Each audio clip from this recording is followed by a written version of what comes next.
Yo, I'm just trying to make pimping my stuff a little bit more fun. So I have a YouTube channel, which is where you're probably watching this. That's Postmortem Video. I have a second channel called Grimstream. It's not got the proper name yet, but if you search for it, you should find it. And if you're trying to stop sucking at the teat of YouTube, you can always head on over to BitChute and find me at Grim Jim. Piracy. Piracy is a big issue in tabletop role-playing games. Far more than it probably should be. Now, I'm not going to make any friends here with my position because, as is typical, it falls between the two poles. I guess a lot of game designers, writers, creators regard piracy as an unalloyed bad thing, and a lot of pirates, indeed most, think of it as an unalloyed good thing, and I fall somewhere in the middle. From my point of view, as a small creator, piracy is in many ways good. Getting publicity of any kind on a micro-publishing budget is extremely difficult, and so the exposure that my products get through being pirated is a net positive to me. It gets me some funds that I otherwise wouldn't get, because through the piracy people are exposed to my work, or they read my little notes in quite a lot of my books saying, hey, if you pirated this and you feel a slight twinge of guilt for ripping off a micro publisher, yeah, you can always send me some money on PayPal or whatever, or buy something else of mine. But I have a fairly chill attitude towards piracy. If I were in the legal department of Wizards of the Coast, I might take a rather more dim view of piracy, but for me, from a business perspective, it's mostly a good thing. So that's kind of where I am, but I understand why people react with hostility to it. I just don't know that it's always justified, because most pirates never play or even read what they pirate. They just hoard it and keep it on their drives and reshare it with other people. Some percentage of those that do download the material will use it to play a game. Great, I get exposure that way. Maybe some sales off it, maybe some donations from someone with a guilty conscience. Yeah, but overall there's not really any damage to my bottom line. Most of them wouldn't buy my stuff anyway when it comes to piracy, so I don't really lose anything, and potentially I gain something.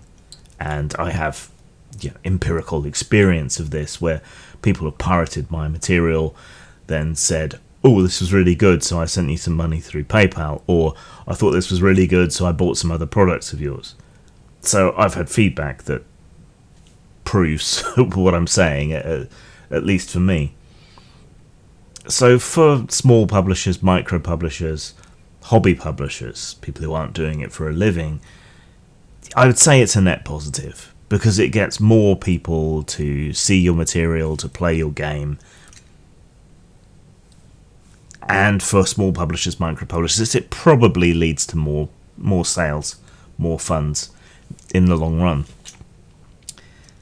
If you're someone like D&D, if you're someone like Wizards, then I think piracy is more likely to be costing you money, because in those instances people are probably seeking out stuff that they want for their games but which they can't necessarily afford to buy. So rather than waiting and saving up their pennies, they're going to pirate it. Especially now that we're all playing online until COVID peters out. And so referencing electronic versions of material is a damn sight easier if you're playing on your computer anyway. And the advantages of having a searchable version of a book are enormous. Now I bring this up because the Trove, the most notorious RPG piracy site, is down and has been for a while. Previously, it's generally not been very long until it's come back up again. So the Trove was the most notorious, hated and loved piracy site for RPG material. But it wasn't just a piracy site. or not completely a piracy site. This is something we also see with ROMs, so on, for old console games and old arcade games and things. Similarly, the Trove was also an archive of historical RPG material, ephemeral fan material, resources, yeah, all kinds of stuff. It was a collective hobby memory of a lot of old games that have fallen out of favour, been overlooked, and have fallen out of print, where PDFs of those games aren't available from places like Drive-Thru and so on. So it was an important historical archive as well, and certainly I gained a lot from looking at older games from game history that you can't buy anywhere except eBay for absurdly overinflated prices for rather dog-eared old copies of games that were printed on the cheap 50 years ago, pretty much in a lot of cases. Well, getting on for 50 years ago. So it was useful for that, right? And I learned a lot about old game design ideas, different approaches to things than what is the current modern way of approaching games. Taking down the Trove, then, has done a lot of damage, as much as it may have helped larger companies like Wizards or Fantasy Flight or perhaps Modiphius. Not that many companies are actually going to benefit from taking this out.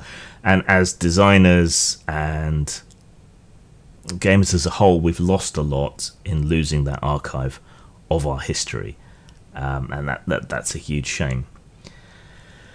Now, the scuttlebutt is that the Trove is down because of the claims of one particular individual who I already have beef with, and who is notoriously litigious, shameless in his self-promotion, and a lot of a dick. And it's someone who doesn't necessarily have much of an ethical leg to stand on due to their previous conduct and the nature of their product, which is a retroclone. It's legal. If you can't beat them, join them. But at the same time as releasing something utterly derived from another product, he has also talked down and dissed that original product that he is at the same time simultaneously deemed to be good enough for him to rip off.